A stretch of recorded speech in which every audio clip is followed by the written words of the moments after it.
Eu quero cumprimentá-lo com a paz do Senhor, dizer que é um prazer ter você aqui comigo nessa oportunidade para juntos iniciarmos mais um plano de estudo nas lições bíblicas da CPAD, tá? Dessa vez da classe adultos, nesse terceiro trimestre. Lembrando sempre que o plano de estudo ele não é uma aula antecipada, ele não é uma aula completamente desenvolvida sobre a lição, mas é justamente o apontamento das partes mais importantes de cada trecho, ou seja, um enxugamento do texto de cada um dos trechos para que você tenha uma aceleração no processo de assimilação, tendo aquela parte em destaque, em relevo. Aquilo ali é a resposta de cada subtítulo. Aí sua mente capta e você depois agrega aquilo que é secundário, você vai ver que em menos tempo você vai absorver mais e terá uma reflexão melhor.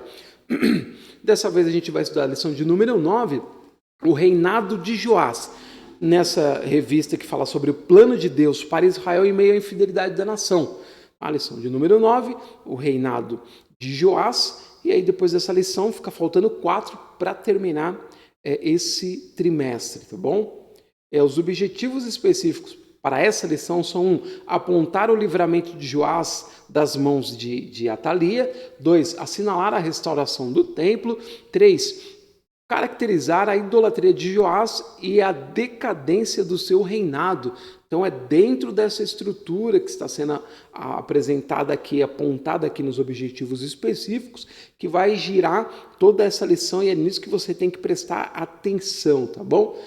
O que eu peço para você é que se inscreva, curte, compartilha o material que é usado aqui, é disponibilizado na descrição do vídeo no YouTube gratuitamente, você pode usar, modificar, transformar em PDF, aliás, eu disponibilizo em PDF também, mas em PPT, em PowerPoint, você consegue fazer suas modificações, passar para outras pessoas, que eu espero é que seja útil a vocês. Se não for útil também não tem problema nenhum. O importante, o meu desejo é que você cresça de tal maneira que não dependa mais desse material, que você possa fazer sua própria reflexão, ajudar outras pessoas, ensiná-las a também não depender mais de você, e de repente você está aprendendo com elas e eu aprendendo com você. Então não quero ser eterno professor ou tutor e não quero que você seja eterno aluno, quero que você seja meu professor também, tá bom?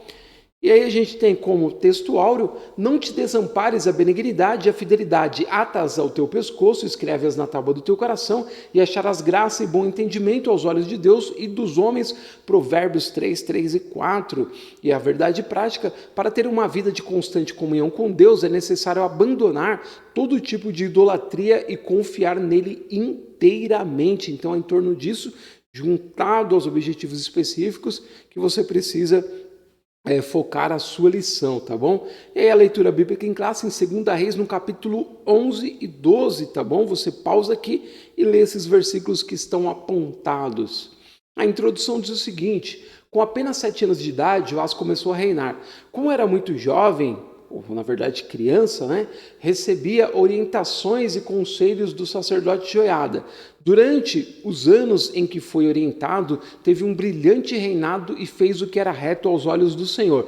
Porém, como as suas convicções sobre Deus não eram suficientemente fortes, após a morte de Joiada, Joás deixou-se influenciar por maus conselhos que fizeram Judá retornar à idolatria. Olha que coisa terrível, né, que a gente vai ver durante essa lição, a importância de se ter o tutor, né, certo, o conselheiro certo, as pessoas certas do seu lado te ajudando, te instruindo, para que você possa ter uma boa trajetória, mas muitas vezes na falta dessas pessoas, aquele que estava sendo orientado acaba saindo da rota e se perdendo nos seus descaminhos.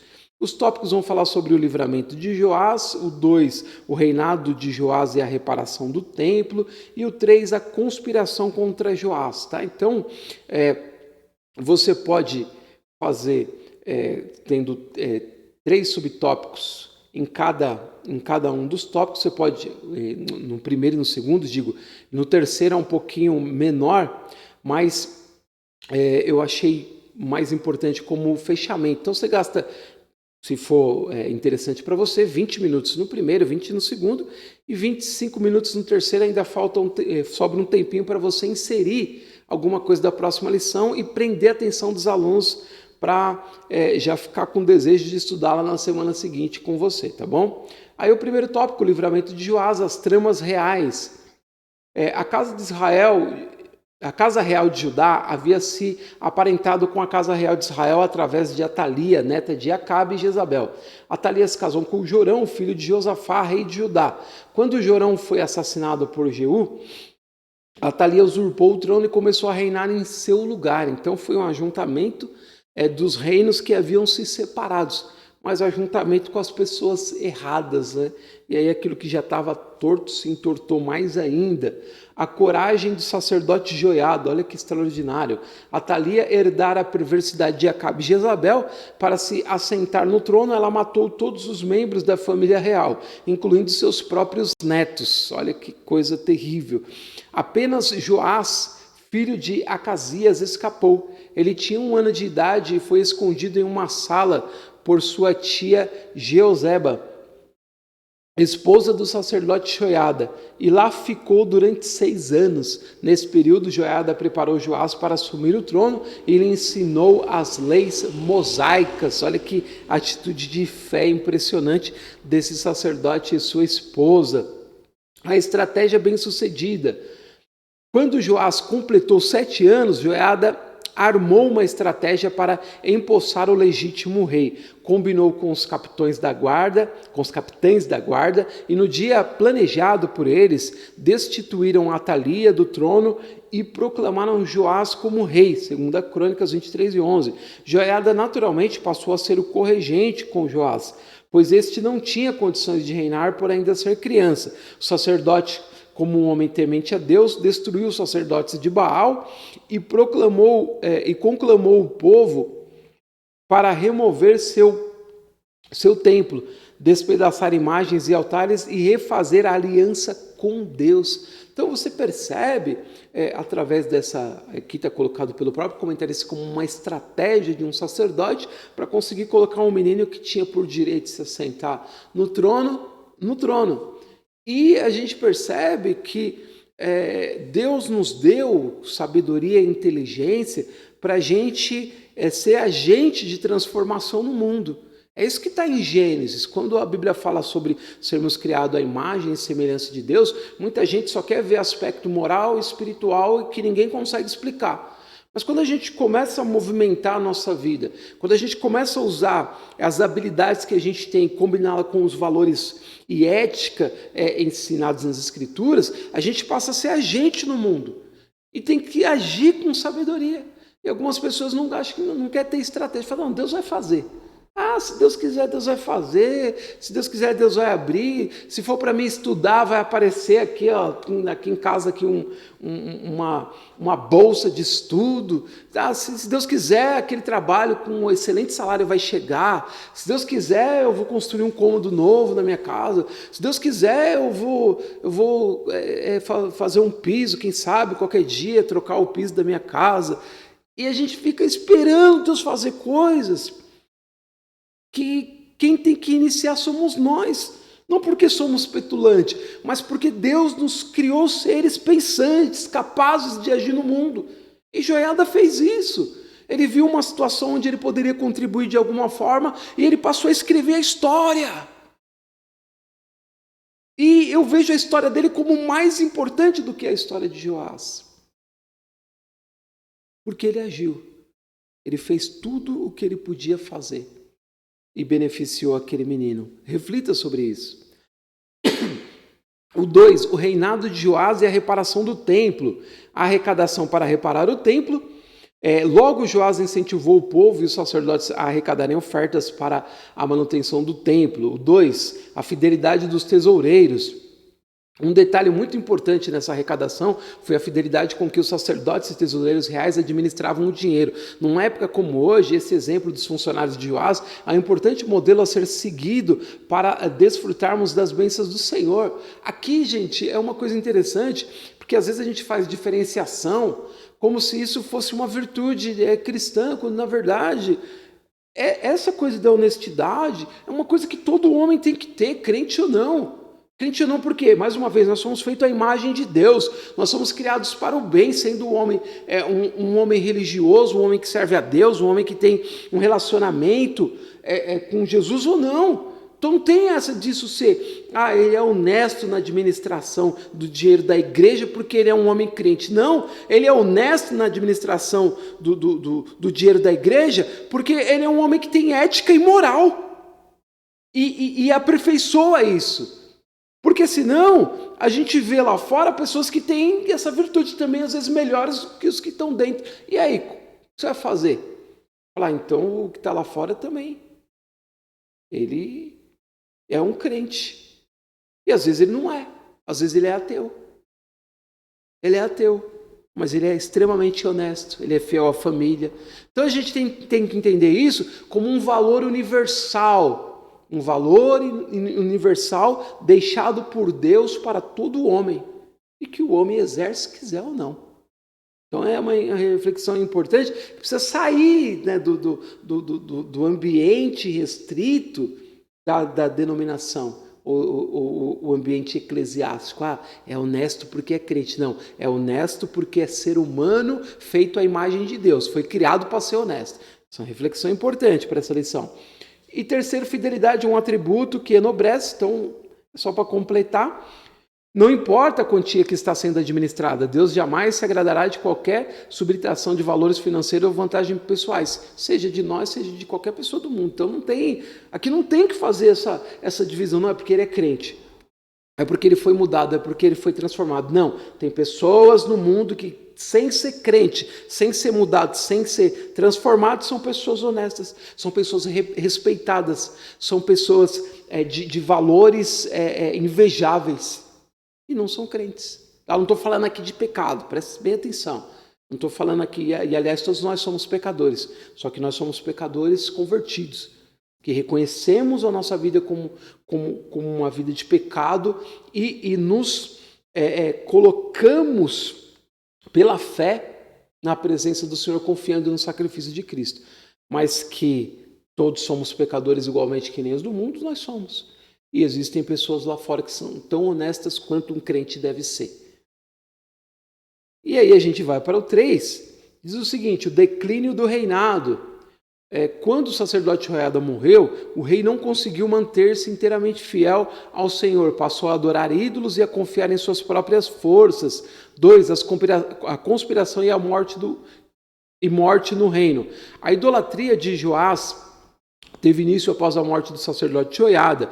O rei, em vez de seguir tudo o que o sacerdote lhe ensinara, passou a tomar conselhos com os príncipes de Judá. Abandonou o Senhor e se voltou aos ídolos. Sua capacidade de discernir estava tão prejudicada que, ao ser repreendido por Zacarias, filho de Jeoiada, o matou. Olha só que coisa terrível, né? Ele mata aquele que é fruto daquele outro que foi o seu tutor, que foi o seu amigo, que foi aquele que o instruiu, que foi como um mestre para ele. Olha que coisa maluca. O juízo de Deus veio sobre Joás através do exército sírio, que pelejou contra ele. Após a batalha, ferido, os próprios servos de Joás conspiraram contra ele e o mataram em sua cama. Quão perigoso é abandonar os bons conselhos do céu para buscar os maus conselhos terrenos. Não podemos deixar de discernir as coisas do Espírito, pois a palavra de Deus diz que nós temos a mente de Cristo. Então, uma coisa importante que a gente pode tirar daqui é que valores, princípios, ensinamentos, a gente não pode mudar. São marcos, são instruções que é para guardar durante toda a vida. Você pode inovar, você pode se tornar uma pessoa que evoluiu no seu pensamento, na sua capacidade de discernir, na abrangência do conteúdo que você carrega dos saberes. Você pode aprender com gente crente, pode aprender com gente lá fora. Tem muita gente sábia, muita gente que recebeu o dom de Deus, que tem uma capacidade incrível de trazer, de produzir conhecimento que é útil para as nossas vidas. É assim que funcionam as empresas, é assim que funciona a tecnologia numa lavoura, por exemplo, é assim que funciona novos conceitos que são trabalhados numa universidade, e que lá tem gente crente, tem ateu, tem gente de outras religiões, e a gente aprende também, mas os valores e os princípios bíblicos, a gente precisa ter isso firme com a gente. Não é rejeitar o conselho, tem o conselho do mundo, tem gente que já fala assim, ó, não pega não o conselho de gente mundana, às vezes é o conselho do seu pai, não é crente, mas é um homem que você, assim, o que ele ensinou para mim, não tenho como tirar, mesmo ele não tendo sido crente, entende? Então não é porque o conselho da outra pessoa é o conselho de alguém que não serve a Deus, não é isso. O que está em relevo aqui é que o princípio que norteia a sua vida são os valores bíblicos. Os valores bíblicos. Se aquilo que você aprende com outras pessoas, ou aquilo que você aprende no mundo, não é contrário a esses valores, aliás, agrega valor, integra-se a isso como crescimento para a sua vida, você absorve. Agora, se é uma coisa que te afasta de Deus, você põe para longe. Mas tem que agir com sabedoria, que é o que faltou em Joás e falta em muitas pessoas hoje. E a gente chega ao fim do nosso plano de estudo. Os tópicos estudados aqui foram o livramento de Joás, o reinado de Joás e a reparação do templo e a conspiração contra Joás. E a conclusão diz: Joás foi levado ao trono por uma ação divina organizada pelo sacerdote Joiada.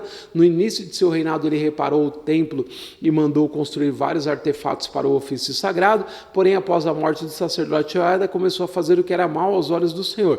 Passou a adorar ídolos e perdeu completamente a noção de justiça ao mandar assassinar o profeta Zacarias. Seu reino entrou em decadência e ele acabou assassinado por 2 de seus servos.